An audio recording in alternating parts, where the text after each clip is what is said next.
All right, hi everyone. Thanks for joining us. We're going to go ahead and get started. We have Brooks Fail and Christian Imbis with us. They're going to be headed to the Olympic swim trials this coming week. So if everyone can just go ahead and raise their hand when they have a question, and I'll call on you guys, and we can get going. Sean, you can go ahead first. So this question will be for both of you, but Brooks, I'll start with you. How proud are you to be representing the University of Arizona at the Olympic trials with so many other stellar athletes from around the whole country? I'm definitely proud to represent my university and represent the people that have come before me.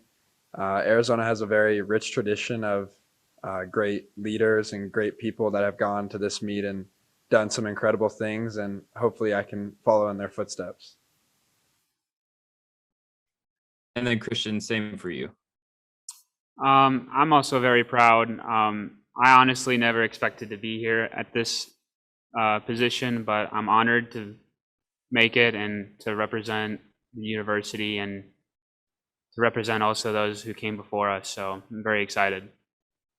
And then Christian, in terms of the training that goes into preparing for the Olympic trials, is it any different from the training that you do to prepare for, say, a meet against a school or at the NCAA tournament? Like, what does the training look like for this?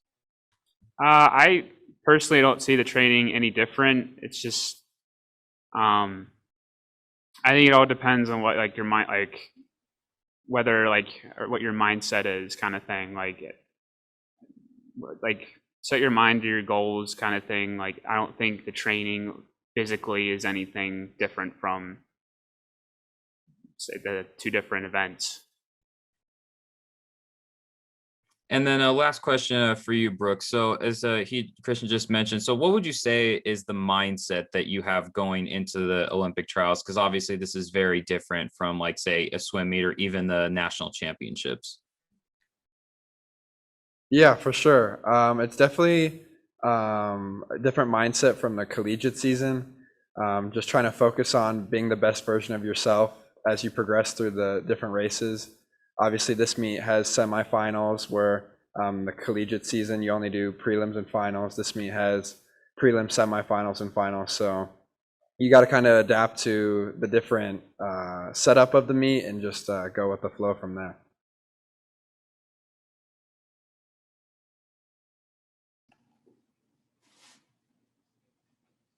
Hi, gentlemen. Edgar Ibarra with KVOA News 4 Tucson. Just a quick question on the mental side of things. What do you guys do different, if anything at all, to prepare mentally and to also deal with any sort of nervousness or any sort of anxiety? Or is it just another day where you guys give it your 300%? I personally just don't like to think about it. I just kind of like accept it that it's there. If any like any emotions are there, but I just accept it and kind of just not worry about it at the moment, even though those emotions might come up, but you just got to accept them that they're there. Yeah, I definitely think that nerves are going to be there, but nerves bring the best out of all competitors. And I think that just understanding that regardless of how big the venue is, just understanding that it's a starting block, and there's people next to you. It's just like practice. It's just like a meet, and kind of making it as simple as possible in your mind is definitely a key. As you two head into competition, representing the university, what are you guys looking forward to the most in your guys' own opinions? I'm just looking forward to learning more about myself and learning through this sport as much as I can. I definitely think that it's going to be a new experience, this being my first trials, and I'm just looking forward to doing my best and representing the university well. I'm pretty much the same way, just picking up Brooks. I mean, I'm looking forward to doing pretty well, learning about myself. It's also my first trials, but I'm also like wanting to have fun. It's the most important thing. What's one of the biggest messages you gentlemen would like to share with Greater Southern Arizona, all of the other Wildcats, basically everyone here in Tucson and beyond, with regards to you guys going into competition and giving it your all? For me, I think is to never give up. 2 summers ago, I was in a rough spot. Before qualifying for trials, I did not do so well in a meet. Augie threatened me to come or kick me off the team, and I kind of took that personally, and it kind of lit a fire inside of me to do better and not to give up. And so I just kind of took that to heart and trained pretty hard after that, and I was able to earn my Olympic trial cut after that. So I think that really helped, is to never give up and never give up on yourself. Yeah, kind of going off that, I think it's just really important to enjoy the journey of it. Obviously, we're in a sport where our performances are dictated by a time on the board, but regardless of that time on the board, I think it's important to just remember the work that you put in along the way, the memories that you have, because that's going to be the things that you take away with you when you're all said and done, you know?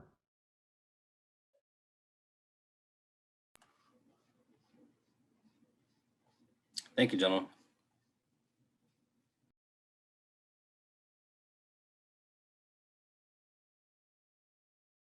Sean, go ahead. So, Brooks, is there any particular memories that you have growing up of watching the Olympics that now come to full front of now being able to possibly participate in the Olympics? Yeah, for sure. I mean, I was always someone that would turn on NBC during the trials and Olympic year and just really take notes of what athletes do and kind of understand the way that they do things. Particularly, I remember obviously Caitlin Leverance growing up in Tucson had a big presence in our community, and just seeing her do so well was inspiring for me, and I know for a lot of other athletes in the city also. And then, Christian, was swimming a particular event? Did you watch the Olympics growing up? And if so, was swimming one of those events that you would watch frequently? I would say not as frequently as Brooks, but I certainly watched it growing up. But I would really just pay attention to Michael Phelps, because I know he was so dominant. I remember back in 2008 where he won 8 Olympic gold medals, and I thought that was just fascinating. And then to him to continue doing that through 2012 and finally in 2016. So I thought that was pretty incredible. And then, Brooks, have you had the chance to ever go to Japan? No, I've never been to Japan before. So if you are fortunate enough to go to the Olympics, is there anything in particular, maybe during one of the off days, that you would like to do if you make it to Japan? Definitely just would want to take everything in and explore the village a bit and kind of meet other athletes while I'm there, because being constantly surrounded by swimmers, you kind of just only learn things within your sport, but I would definitely just want to expand and meet new people and try and learn what they do. And then same question to you, Christian. Anything in particular that you would like to do if you're fortunate enough to make it to Tokyo? Sure. I've never been to Japan. I've never been outside the country, so it'll be an eye-opening experience for me to experience a different place, a different culture other than here in the United States.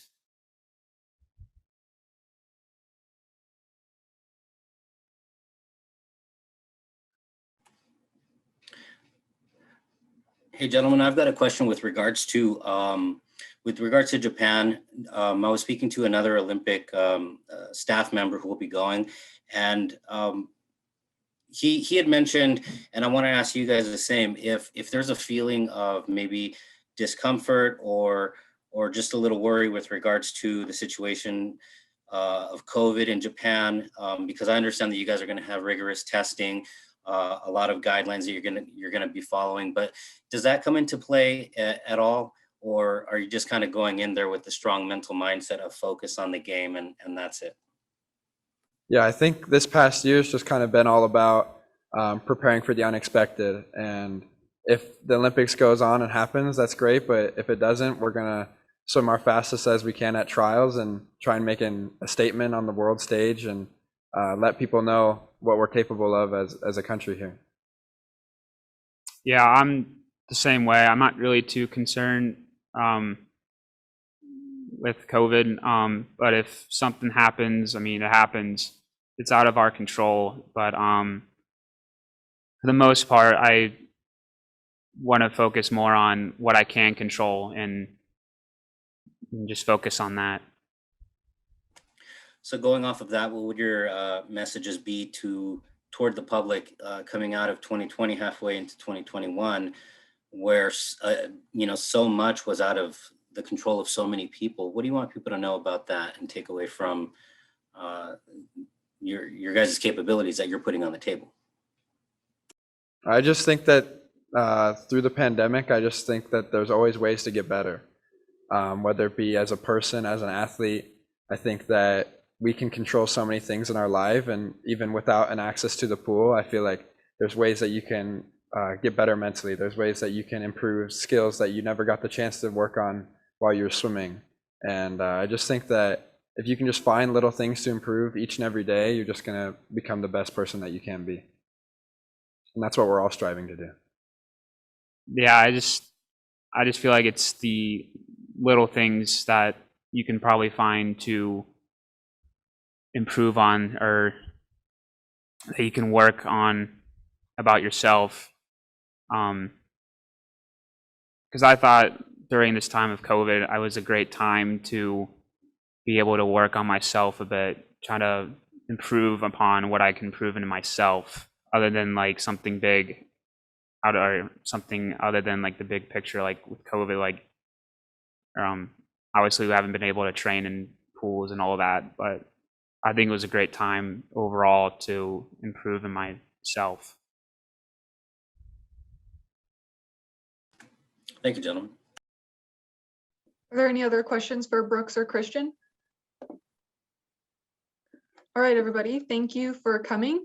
We're going to go ahead and end this. So thanks, Brooks and Christian. Thank you. Thank you. Thank you, you guys.